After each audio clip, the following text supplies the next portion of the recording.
This is my honest review of Members Mark Tone's Cayenne pepper. Cayenne pepper is a type of chili pepper that is commonly used as a spice in various cuisines around the world. It is named after the city of Cayenne in French Guiana. It is known for its hot and spicy flavor.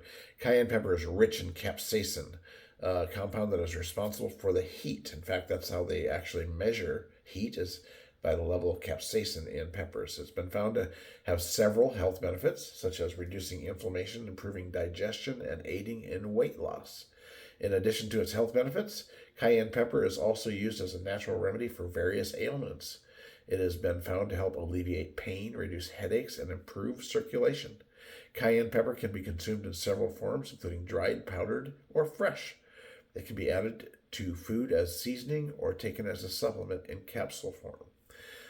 Generally speaking, I use cayenne pepper in my barbecue sauces and marinades. I like to smoke meat and barbecue, and I sprinkle it on steaks and make spice mixes all the time for barbecuing. Go out and get yourself some Tone's cayenne pepper.